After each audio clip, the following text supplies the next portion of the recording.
Mangga. Beri dua Sok dimulai we, Bu. Mulai ya.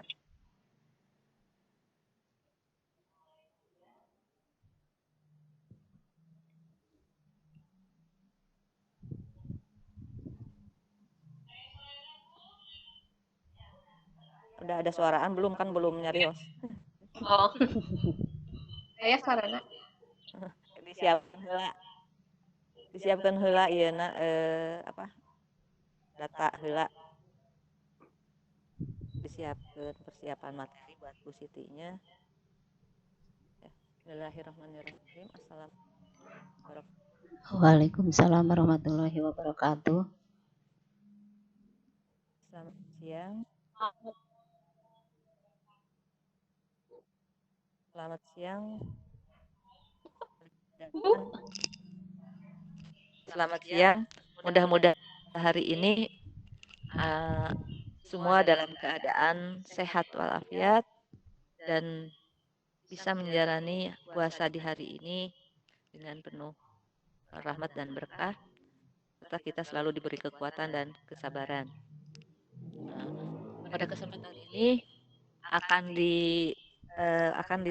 dilaksanakan pemaparan materi yang berkaitan dengan Hari Buku Sedunia yang akan disampaikan oleh Ibu Siti Maroah, dan moderator pada acara ini adalah Ibu Teni Suarmini, dan sebagai pengatur host di sini adalah saya sendiri, Fitri Sosianingsih.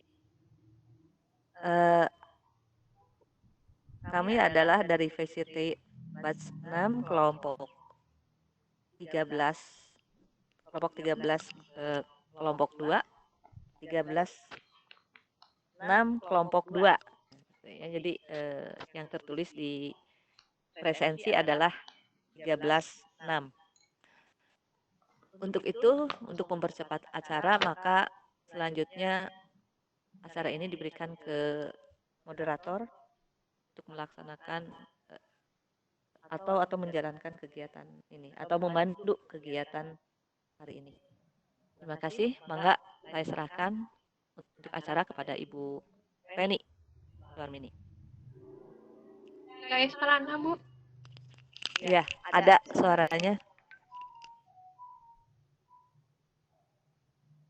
Silakan Ibu Teni, ada suaranya jelas.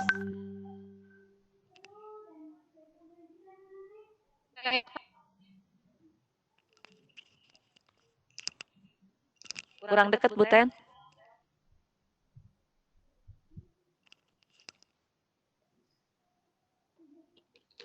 Ya, terima kasih.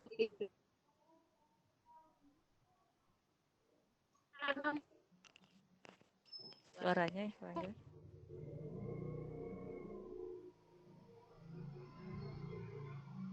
Ibu. Agak di dekat Ibu Bu Ten. Fitri. Nah, itu. Ya, silakan Bu Ten lanjutkan. Iya, ada langsung. Ya, Assalamualaikum warahmatullahi wabarakatuh. Waalaikumsalam Waalaikumsalam. wabarakatuh.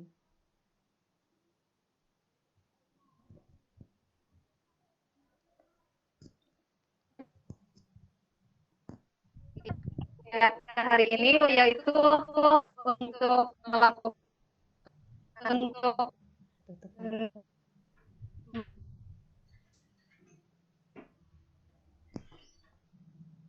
disampaikan melakukan diskusi. Jadi akan membahas mengenai semangat Hari Buku Sedunia di tengah ubah pengurus dari ruang data komunitas. Nah, ini semangat Hari Buku Sedunia di tengah wabah yang sedang merajalela, yaitu COVID-19. Nah, untuk bagaimana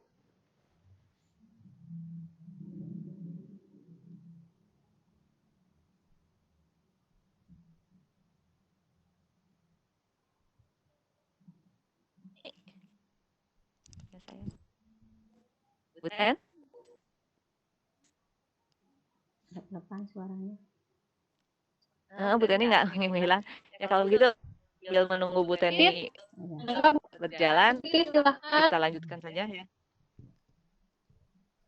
Halo Bu Teni, Udah ya kayaknya ya. suaranya kurang jelas. Ya, langsung aja Bu Siti. Oh, iya. Bu Siti. Ya ada suaranya. Ya. Bu Bismillahirrahmanirrahim.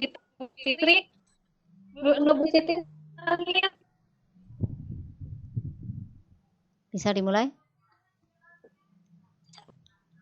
Ya. Ya. Atasnya mulai ya. Bismillahirrahmanirrahim. Assalamualaikum warahmatullahi wabarakatuh. Waalaikumsalam warahmatullahi wabarakatuh. Tapi kan pas buka tadi saya kita. Bu Teni. Silakan silakan. Iya, makasih Bu Teni. Bismillahirrahmanirrahim. Assalamualaikum warahmatullahi wabarakatuh. Ya silakan dan lupa nih kalian. Ada. Ya udah Bu Teni, udah. Ya, Tinggal udah. Bu Siti langsung aja.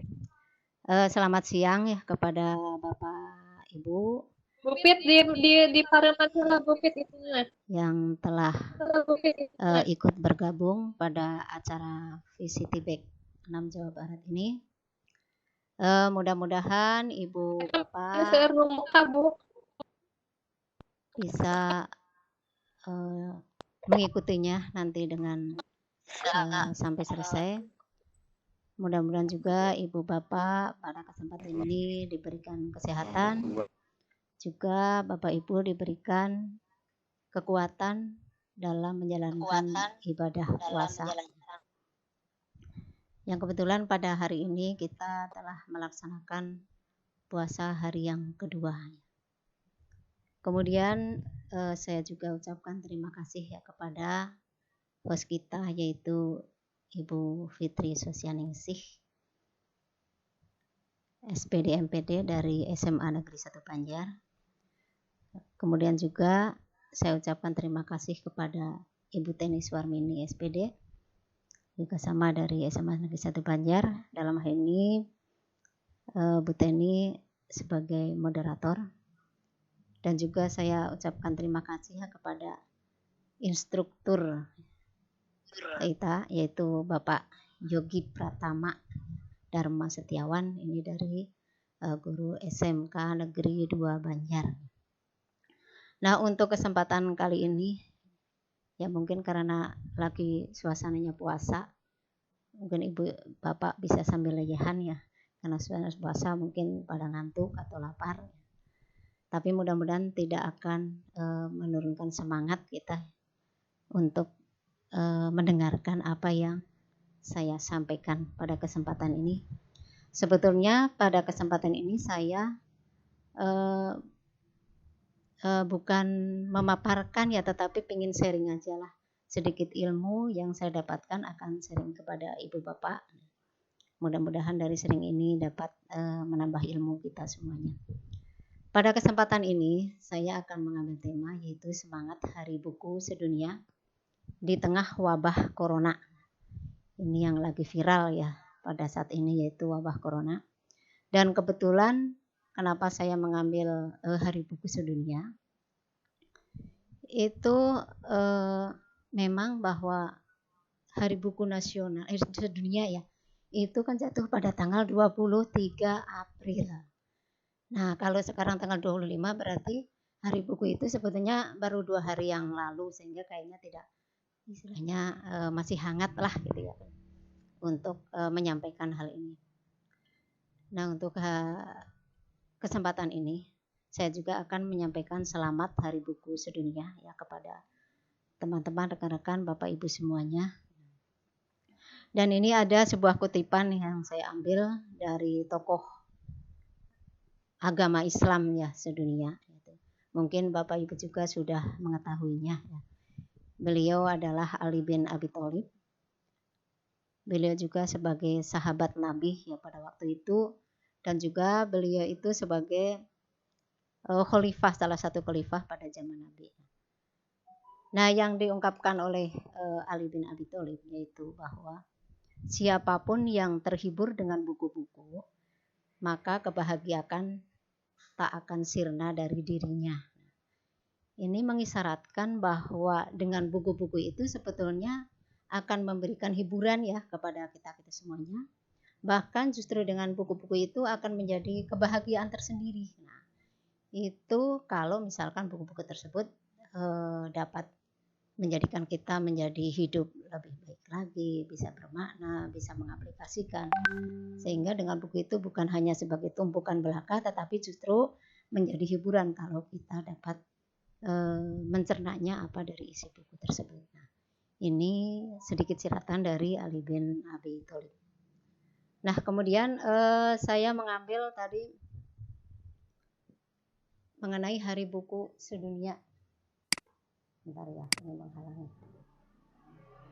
Nah, sebetulnya apa sih pentingnya gitu ya? Pentingnya apa, urgensinya? Kenapa kok ada Hari Buku Sedunia? Nah, arti penting buku itu sebagai jendela dunia sebetulnya sudah tidak dapat disangsikan lagi ya. Kan banyak melalui buku kemajuan peradaban dunia itu diukir oleh sejarah. Nah, makanya Workbook Day atau istilahnya adalah Hari Buku Sedunia itu menjadi sebuah momentum penting tersendiri yang justru biasanya kadang diramaikan dengan berbagai giat literasi. Jadi dalam sepekan itu ada pelaksanaan giat literasi dalam rangka untuk memeriahkan Hari Buku Sedunia. Namun ternyata pada situasi saat ini ya, ini tahun 2020, itu kan dihantui oleh adanya wabah COVID-19. Itu kan membawa kita pada keadaan yang sebetulnya jadi tidak kondusif lagi gitu ya kan. Termasuk dalam memeriahkan Hari Buku Sedunia. Nah, apakah kemudian dengan adanya wabah COVID-19 ini kemudian giat literasi itu akan terhenti gitu ya kan, gara-gara adanya wabah corona. Bentar ya, ini ada kesalahan sebentar ya, ini ya ada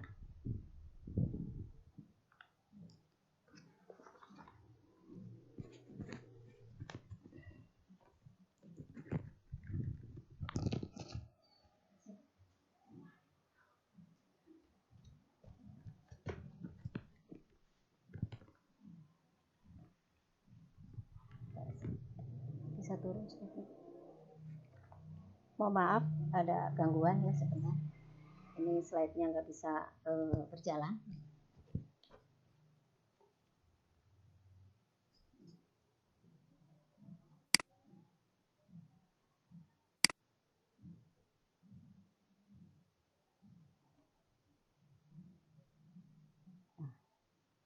Udah, mohon maaf ya Bapak Ibu semuanya.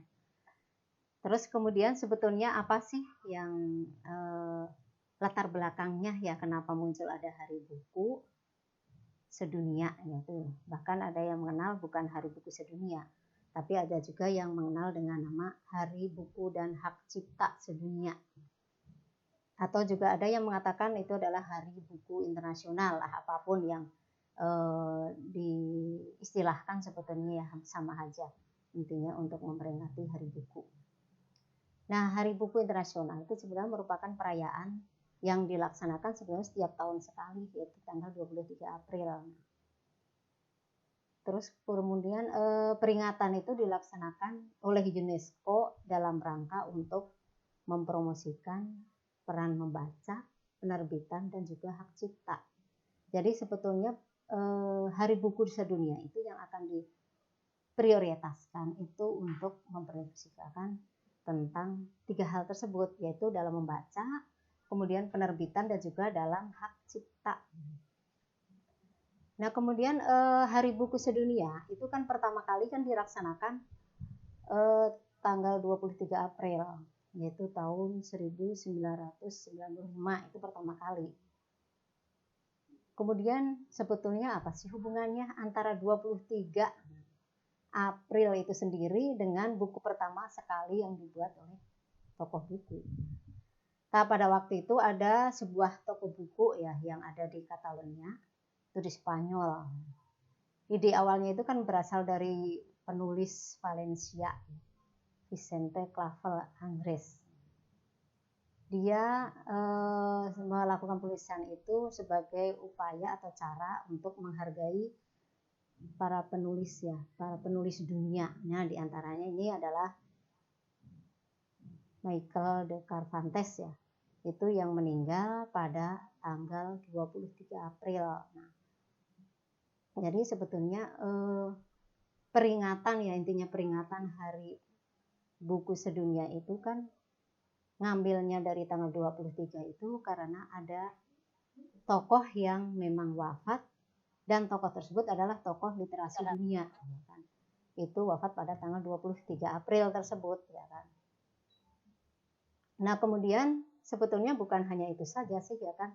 Masih banyak penulis-penulis lain ya yang meninggal sebenarnya pada tahun itu bukan tahun itu, tanggal itu juga gitu ya kan. Ada ini yang dari Spanyol lah, itu penulis besar ya, namanya Incagar Kilaso de la Vega. Ini bahasa-bahasanya bahasa asing ya. Itu juga meninggal pada tahun 23 April, tapi sudah tahun 1616. Nah, terus kemudian uniknya lagi ya, tanggal 23 itu juga merupakan tanggal kelahiran. Jadi di samping sebagai tanggal wafatnya para tokoh literasi dunia, tanggal 23 itu juga merupakan tanggal kelahiran para tokoh penulis dunia lainnya. Nah, banyak sebetulnya, diantaranya adalah Maurice Dron, Haldor Kalaknes, Vladimir Nabokov, Nabokov, Manuel Veggia.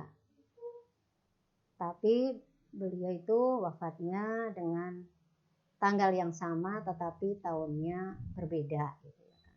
Nah, itulah makanya kenapa kok mengambil tanggal 23 sebagai Hari Buku Nasional, itu katanya karena banyak tokoh-tokoh literasi dunia yang meninggal bahkan yang lahir pada tanggal-tanggal tersebut gitu. Nah, kemudian pada tahun 2001 ya, itu kan UNESCO bersama organisasi internasional lainnya secara khusus memilih suatu kota sebagai ibu kota buku dunia. Nah, kota yang dipilih istilahnya yang akan menyandang menjadi ibu kota buku dunia itu selama 1 tahun. Jadi setelah 1 tahun itu nanti ada perubahan lagi karena dilakukan seleksi terlebih dahulu. Nah, organisasi dari UNESCO tersebut itu yang dimaksud kita kan mewakili 3 sektor industri perbukuan, yaitu antara penerbit, penjual buku, dan perpustakaan. Jadi untuk menyeleksi itu yang akan dilihatkan dari penerbitnya, pembukuan, penjualan buku, dan juga dari perpustakaannya. Itu kemudian pada tahun 2017 itu Conakry terpilih sebagai ibu kota buku pertama. Nah, kota itu tersebut terletak ada di Guinea ya, Afrika Barat. Itu kenapa terpilih ya menjadi ibu kota buku dunia? Nah, tentunya ini tidak sembarangan dalam memilihnya karena kota ini terpilih karena kualitas dan keragaman programnya. Jadi kualitasnya bagus, keragaman programnya juga banyak, dan yang lebih bagus lagi atau lebih fokus lagi itu karena keterlibatan masyarakat. Itu menurut panitia seleksinya ya kan. Jadi ternyata untuk menyeleksi itu tidak mudah ya kan. Apalagi kalau sudah menyinggung tentang keterlibatan masyarakat, itu kan kadang-kadang program itu banyak sih program, tetapi kalau tidak melibatkan dari masyarakat itu sendiri, itu kadang-kadang hasilnya kurang maksimal gitu kan. Nah, bahkan harusnya masyarakat itu dilibatkan bukan hanya dalam pelaksanaan aja, tetapi juga dari perencanaannya dilibatkan, kemudian dari pengelolaan ataupun pelaksanaannya dilibatkan, bahkan sampai kepada monitoring atau evaluasinya juga dilibatkan. Itu berarti bahwa masyarakat itu akan menjadi ikut bertanggung jawab. Nah, itu makanya seleksi itu sampai ke sana yang akan dijadikan sebagai kriterianya. Nah, kemudian selain dari Guinea tadi, terus ibu kota buku itu mana lagi ya? Nah, ini sebenarnya kan setiap tahun UNESCO itu kan membuka pendaftaran ya bagi kota-kota di seluruh dunia itu untuk mengajukan diri sebagai ibu kota buku dunia. Nah, dengan mengirimkan tentunya dengan sejumlah dokumen persyaratannya. Nah, misalkan di Indonesia juga termasuk mengajukan persyaratan tersebut. Ya. Nah, adapun ternyata yang terpilih ya sebagai ibu kota buku dunia itu dari tahun 2001 yaitu pemilihannya sampai tahun 2011 itu ternyata Indonesia belum masuk. Nah, mana saja yang masuk? Nah, itu diantaranya ya Spanyol, Madrid. Nah. Terus kemudian Alexandria itu tahun 2002. Terus ada lagi New Delhi di India itu tahun 2003. Terus ada di Belgia, Kanada, Italia, Kolombia, Belanda. Ini kayaknya yang menjadi ibu kota buku dunia itu adalah negara-negara yang memang sudah maju. Ya kebanyakan ini dari negara-negara barat. Terus kita melihat di Indonesia, kapan Indonesia itu ya menjadi maju atau bisa menjadi ibu kota buku sedunia. Nah, karena setiap tahun ya ibu kota dunia itu selalu dipilih dan sebetulnya yang terpilih itu menjadi gengsi tersendiri. Bangga dengan menjadi ibu kota buku dunia tersebut. Nah, ini kemudian tadi yang terakhir itu kan tahun 2011 yang menjadi ibu kota buku dunia. Ini juga dari tahun 2012 sampai tahun 2020 itu juga ada penyeleksian dan ternyata tiap tahunnya itu mengalami perubahan ibu kotanya gitu ya kan. Misalkan tahun 2012 itu ada Armenia.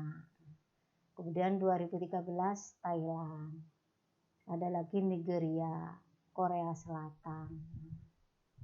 Terus ada lagi Conakry tahun 2017, berarti ini sudah 2 kali. Yang pertama dengan tahun 2017.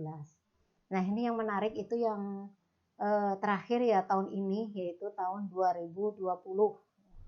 Itu Ibu Bapak bahwa tahun 2020 itu yang menjadi ibu kota buku dunia itu Kuala Lumpur, Malaysia. Kuala Lumpur, Malaysia itu sebenarnya apa beda Indonesia? Sama, ya kan? Bahasanya juga sama, kemudian rasnya sama, bahkan sudah menjadi sahabat, ya kan? Tapi kenapa kok Malaysia bisa masuk, sementara Indonesia belum masuk? Nah, sebetulnya kalau dilihat-lihat dari dulu ya pada waktu saya masih muda, itu justru banyak orang-orang dari Malaysia itu berbondong-bondong ke Indonesia, ya kan? Dalam rangka untuk menimba ilmu, karena di Indonesia itu dianggapnya sebagai orang-orang yang punya ilmu banyak gitu ya kan, sehingga dari Malaysia itu banyak mengirimkan ke Indonesia untuk menimba ilmu.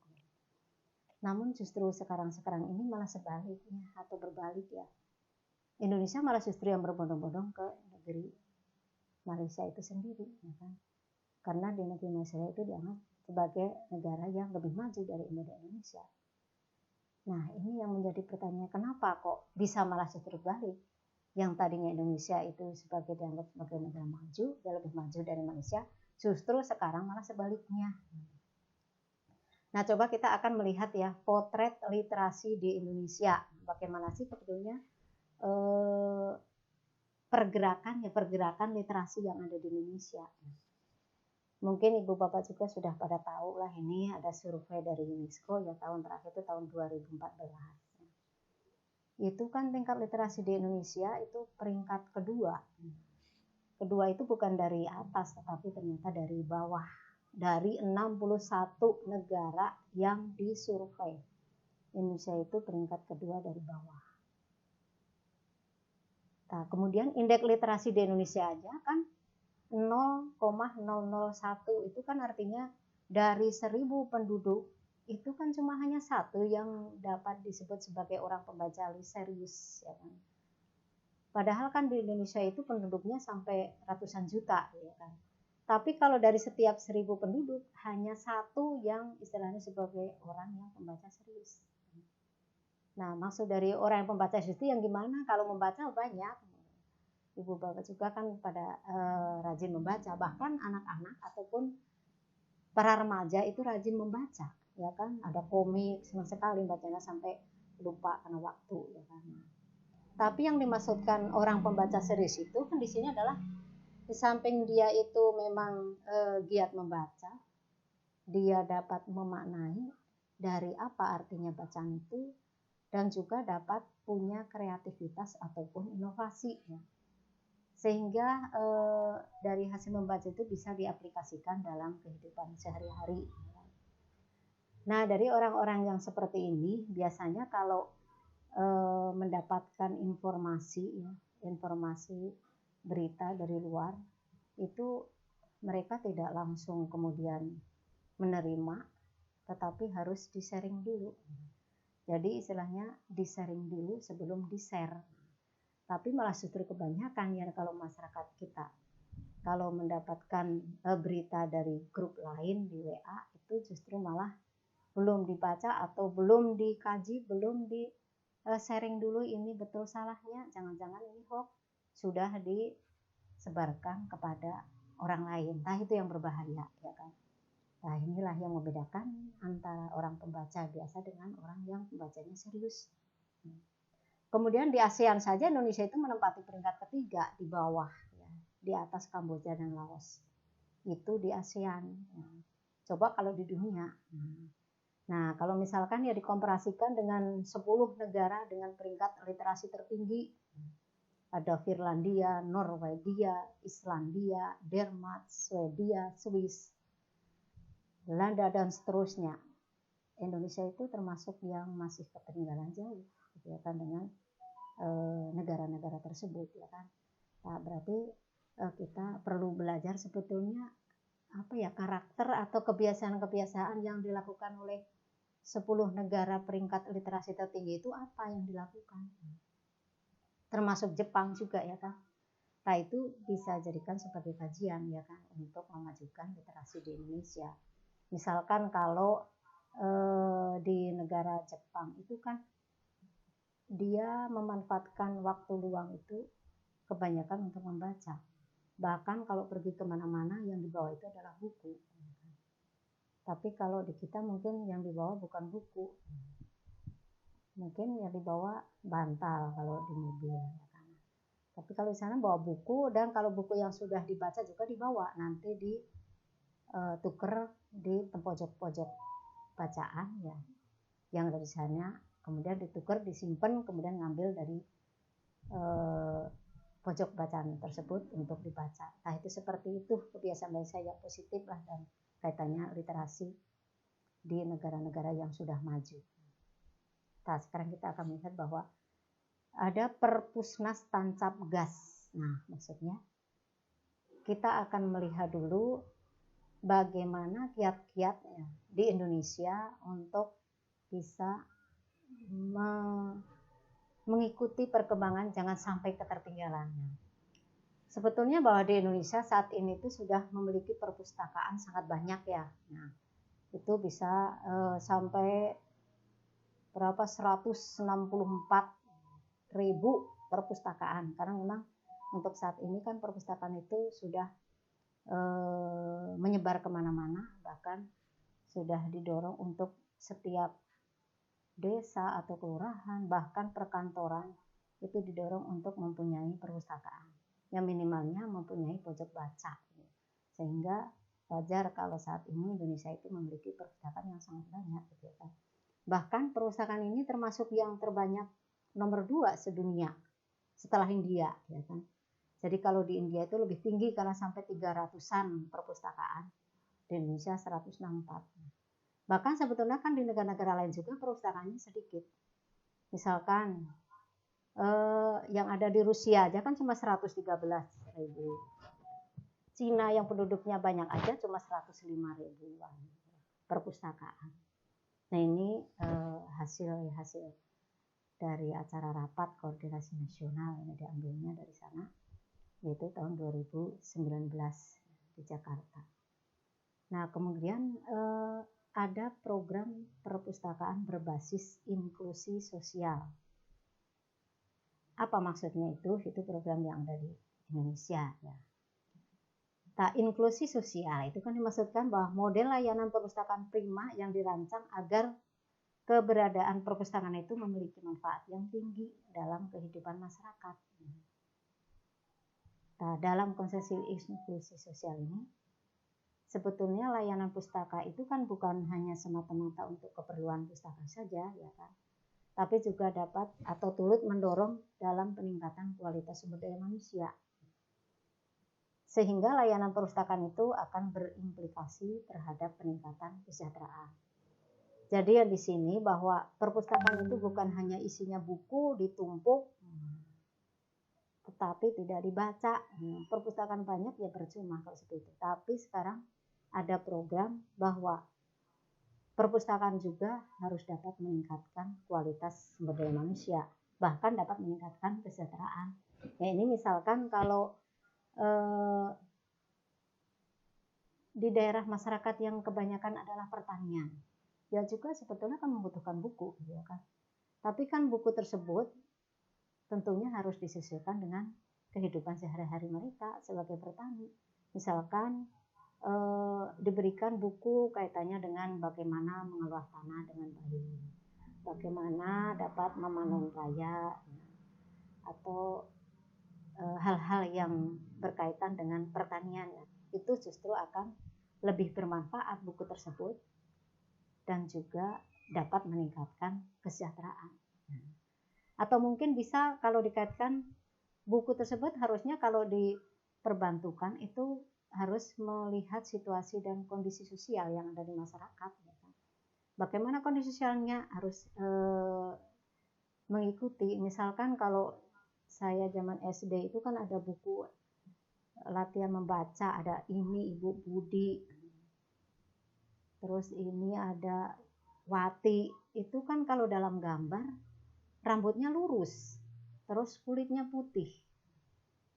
Kalau misalkan buku tersebut itu diperbantukan di daerah mungkin Jawa lebih cocok karena ada sesuai dengan gambar-gambar tersebut, baju warna kulit putih, kemudian rambut lurus. Tapi coba kalau misalkan disebarkan atau diperbantukan ke daerah timur, misalkan ke Irian Jaya, kan itu sebetulnya dari situasi dan kondisi sosial sudah tidak sesuai gitu ya kan.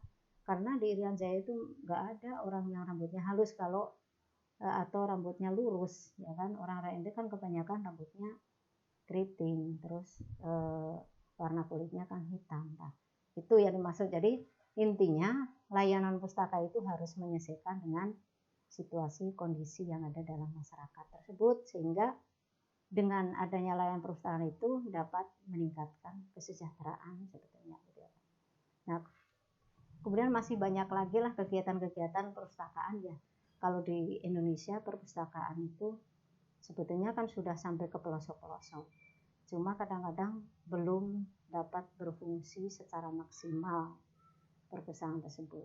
Jadi yang maksud dengan perpustakaan itu bukan hanya memberikan buku yang banyak, tapi tanpa dibaca. Justru dengan adanya perpustakaan itu bagaimana? Jadi ada suaranya? Ya, kedengaran? Iya, sok. Ya. Lanjutkan, Bang. Ya. Iya, dengan adanya perpustakaan itu seharusnya memberikan kegiatan-kegiatan lain yang berkaitan dengan diskusi, gitu ya kan, atau sosialisasi ke masyarakat sehingga membuat masyarakat itu akan lebih tahu. Udah percuma buku juga ditumpuk, bahkan saya juga pernah melihat ada buku tapi nggak pernah dibaca, perpustakaannya kemudian tutup. Bahkan kalau buka banyak yang hilang. Nah, itu yang menjadi resikonya sehingga kurang bisa memberikan kesejahteraan bagi masyarakatnya. Nah, kemudian kita akan melihat kan sesuai dengan tema hari ini, semangat ya. Semangat Hari Buku Nasional di tengah COVID-19. Apa sih sebetulnya yang akan dilaksanakan ya dalam rangka untuk memperingati Hari Buku sedunia ini, ya kan? Ini misalnya di tengah COVID-19 ini. Nah, ini ada sebenarnya banyak ya contoh-contoh kegiatan-kegiatan literasi dalam rangka untuk memperingati Hari Buku Sedunia ya. Ini ada dari contohnya dari TBM ya, dia menggelar pekan literasi ya, dalam rangka untuk memperingati Hari Buku Dunia. Itu dengan gelaran ada diskusi, bahkan diskusi juga sepekan itu dengan tema yang berbeda-beda. Nah, tapi diskusi di sini karena adanya wabah COVID tersebut, sehingga diskusi tersebut menggunakan atau melalui virtual ya, atau melalui daring. Bahkan ada lagi ini pegiat dari Taman Baca Masyarakat juga menggelar ada energi literasi dari rumah. Ternyata bahwa dengan adanya COVID-19 ini, kita di rumah juga sebetulnya masih bisa untuk melakukan kegiatan-kegiatan yang lebih bermanfaat. Bukan di rumah itu terus diem aja, tetapi dapat bergerak atau melakukan hal-hal yang bermanfaat, terutama bagi masyarakat. Pekan ini ada lagi ya forum TBN dalam rangka memperingati Hari Buku Sedunia. Aku, buku, dan musik. Jadi dilakukan kolaborasi lah ini antara mungkin buku kemudian dengan musiknya. Kemudian kita akan melihat walau ada corona, literasi tiada henti. Bahkan corona itu harus dilawan. Ini saya mengambil ya dari Ruang Baca Komunitas, maaf ya, karena memang saya sehari-harinya berkecimpung ya aktif dalam Ruang Baca Komunitas. Ini juga berusaha walaupun dengan adanya wabah corona tetap akan melawan corona. Tapi maksudnya bukan melawan itu seperti yang dilakukan oleh tim medis ya, atau mungkin oleh ahli kesehatan ya. Tetapi bagaimana kita di rumah itu dapat mempunyai aktivitas atau kegiatan yang bisa memberikan manfaat gitu ya bagi orang banyak gitu ya. Nah, ini ada salah satunya yang telah kami ya ini dari Ruang Baca Komunitas kami lakukan tahun ini selama adanya wabah corona, karena kami juga tidak diam saja tetapi bahkan mampu untuk menghasilkan karya yang merupakan kolaborasi dari seluruh Indonesia. Nah, ada dari Aceh, kemudian ada lagi bahkan dari Papua itu ada, Maluku ada, membuat kolaborasi kumpulan buku dari seluruh Nusantara. Dan ternyata buku tersebut tidak harus kita bertatap muka, tetapi menggunakan virtual, bahkan menggunakan daring, dan alhamdulillah sudah menghasilkan karya tersebut. Mungkin Ibu Bapak bisa menonton lah ini sekilas video ya tentang antologi literasi Nusantara. Ini saya ambil dari kegiatan yang ada di Ruang Baca Komunitas kaitannya dengan karena wabah corona ternyata kami RBL juga mampu untuk berliterasi. Nah, boleh mungkin Ibu Bapak lihat di sini.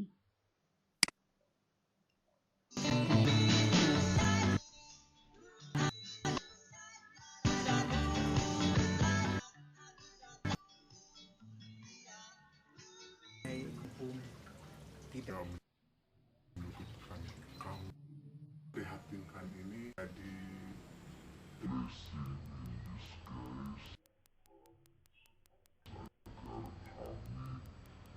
agar kami ya alhamdulillah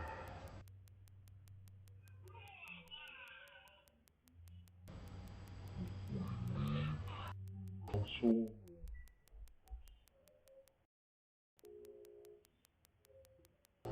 dalam Bu, jadi ya tahu harus gimana ini.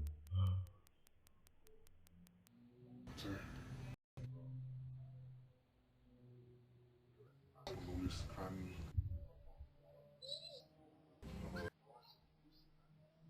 yang sangat menarik dari Aceh, Ibu Eni Darlia, semangat pustaka dari Lubuk Linggau, Raya Utami berkisah tentang ini institut. Eda Fadilah menulis dompet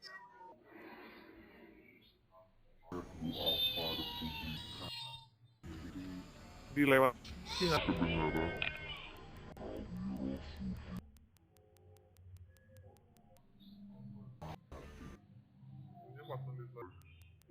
Ya udahlah, ini mah hanya salah satu contoh saja.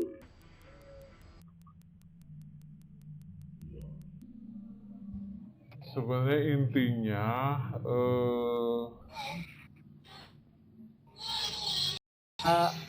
dalam menghadapi COVID ini ya dikaitkan dengan Hari Buku Sedunia, itu kita harus tetap semangat, bukan malah justru patah semangat di rumah, tidak melakukan aktivitas, tapi justru dengan adanya corona kita harus menjadi sebuah tantangan tersendiri untuk dapat melakukan kegiatan-kegiatan di rumah saja, tetapi dapat memberikan banyak kreativitas ataupun banyak manfaat bagi orang lain, gitu ya kan. Nah, itu maksud dari semangat ya, dalam memperingati Hari Buku Sedunia ini ya, di mana kita sedang diserang oleh adanya wabah COVID-19. Nah, sebetulnya bukan itu saja. Pada kesempatan kini Ibu Bapak juga kan melakukan virtual ya. Ini sebagai salah satu upaya dengan adanya COVID-19 ini, kita juga jangan hanya diem di rumah saja tanpa ada usaha, tanpa ada kegiatan, tapi kita juga harus mampu untuk bergerak lebih ya dengan itu, ya kan. Nah, mungkin itu saja yang bisa saya sampaikan pada kesempatan ini. Kurang lebihnya saya juga mohon maaf, dan untuk selanjutnya akan saya kembalikan lagi kepada moderator. Enggak, Bu Teni. Ini ya moderator, silahkan. Halo Ibu Teni. Terima kasih Bu Siti atas sharingnya Pak. Ya, ya Kak. Ada, ya. Bu, Ada, silahkan. ya.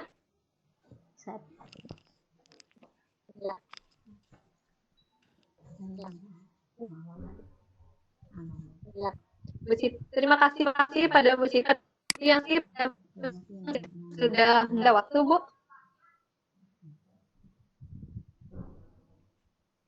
Ada pertanyaan? Ada yang mau waktu, bertanya? 1 menit lagi. Habis waktunya.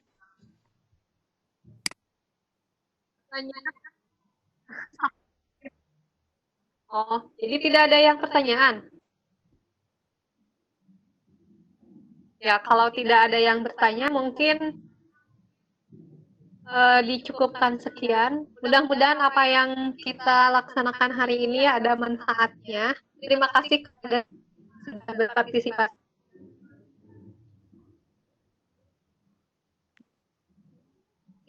dalam kegiatan ini. Mudah-mudahan ada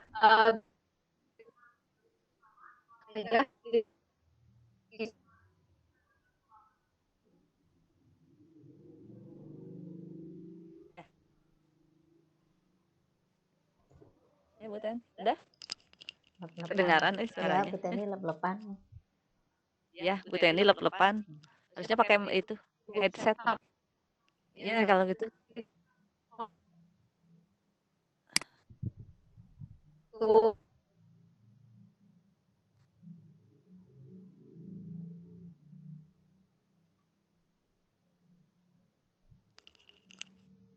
Terima kasih Bu Teni.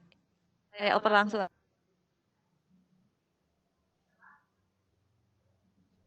Bu Siti? Ya, gimana Bu?